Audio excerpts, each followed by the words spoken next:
Vous avez besoin d'une dizaine de concepts opérationnels, c'est-à-dire de mots qui ne veulent strictement rien dire, mais qui donnent l'impression de dire quelque chose. Là, je vous ai préparé une communication à 17 mots. C'est pour les besoins du spectacle, hein. C'est énorme. Vous n'avez jamais besoin de ça. Vous n'êtes pas là pour faire passer le maire pour un imbécile, hein.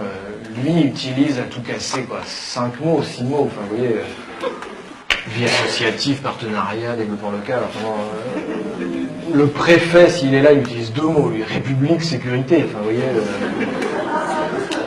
Alors, je les bats devant vous, j'espère que vous me faites confiance. Je coupe.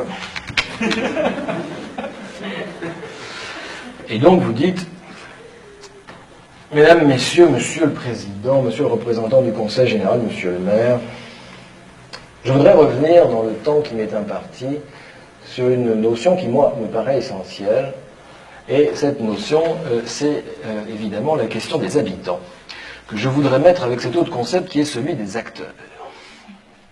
Si nous voulons considérer les habitants comme des acteurs, c'est-à-dire réaliser avec eux un authentique diagnostic partagé qui prenne véritablement en compte la dimension interculturelle, alors, à l'heure de la décentralisation, ce que nous appelons encore citoyenneté doit nécessairement s'inscrire dans une proximité, parce que la question démocratique est tout entière contenue aujourd'hui dans celle de la préservation du lien social, et à l'heure de la mondialisation, c'est désormais l'espace du local, qui est l'espace du partenariat que nous devons tisser de solidarité, faute de quoi?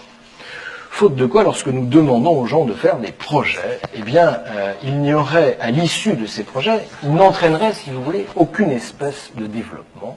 Et c'est pourquoi nous devons inlassablement raisonner avec eux en termes de contrat et faire notre effort permanent pour mettre en place une vraie, une authentique, une sérieuse participation avec eux.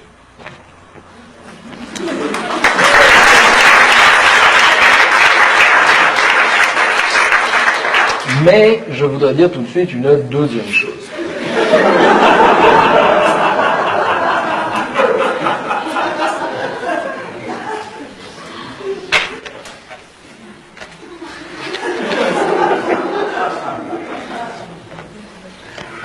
Cette deuxième chose, c'est que, comme l'a fait remarquer un intervenant précédent, si la question de la démocratie, avec l'impératif de développement qui est le nôtre aujourd'hui, doit prendre en compte la dimension interculturelle lorsque nous montons des projets avec les habitants, dans des relations de proximité, c'est parce qu'à l'heure de la mondialisation, ce que nous appelons citoyenneté, eh bien, désormais, doit s'inscrire dans une décentralisation qui intègre un authentique diagnostic partagé à l'échelon du local, faute de quoi ce que nous appelons lien social, et qui n'est rien d'autre, en définitive, que la vieille question de la participation, ne se réaliserait sous la forme d'aucun contrat, c'est-à-dire ne prendrait pas en compte la question des acteurs eux-mêmes. Et alors, si nous parlons de solidarité, est-ce que ça n'est pas, en définitive, c'est amusant, de partenariat que nous devons parler?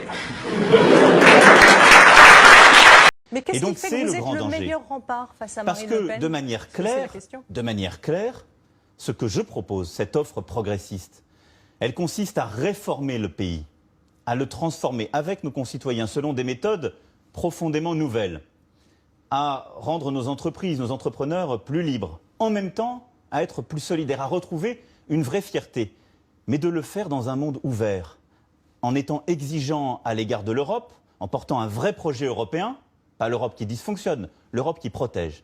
Et donc oui, face à l'extrême droite, il y a un projet clair, de réforme, fidèle à nos valeurs, et qui souhaite marier la justice et l'efficacité.